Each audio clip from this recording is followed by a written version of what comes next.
social work never loses sight of the broader systems that influence people's well-being, while also incorporating physical well-being, psychological well-being, spiritual well-being, all of those things.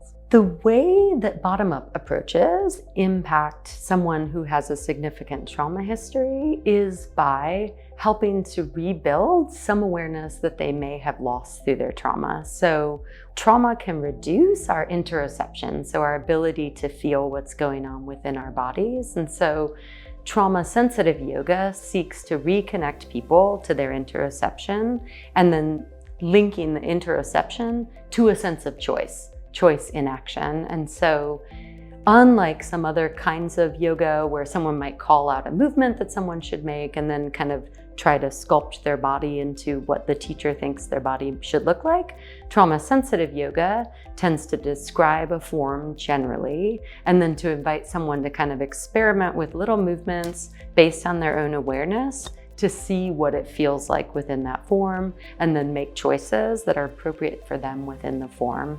So there's a lot of emphasis on building awareness and then how awareness links to making choices.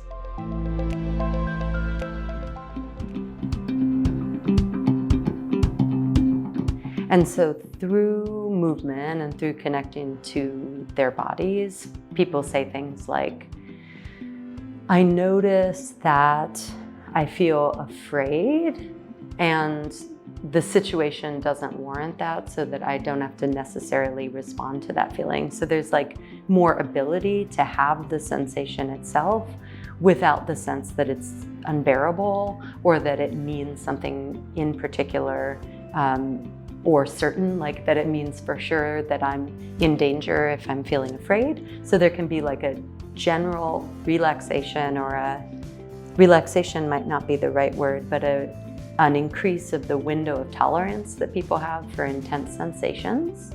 And so usually trauma-sensitive yoga would be something to supplement other approaches. And they can be really wonderful, especially when there's been repeated trauma or neglect. They could still learn how to reconnect with their body, build their tolerance for intense emotions without finding them as overwhelming, without necessarily getting into any kind of a trauma narrative.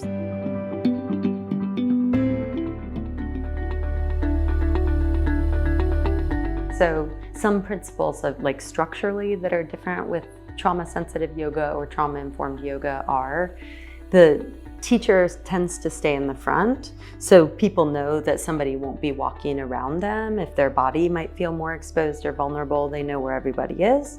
The teacher will stay in the front. There's usually a lot less hands-on kind of movement. There's definitely not an emphasis in changing body shape or other things, so looking for those kind of things. And there is an emphasis on choice. So the idea isn't so David Emerson calls even the positions forms instead of poses.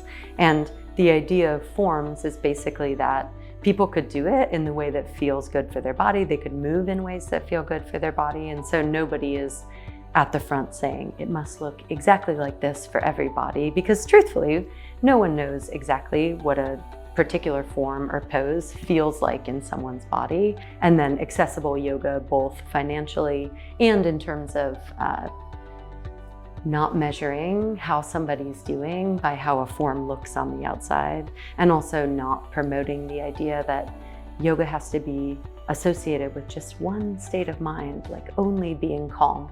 People can feel all kinds of ways and still be doing a fantastic job of building their connection to themselves, building connection to community, and expanding their window of tolerance for difficult emotions. And so in theory, that could work across age spans, but trauma-sensitive yoga that I've seen has mostly been applied with adults.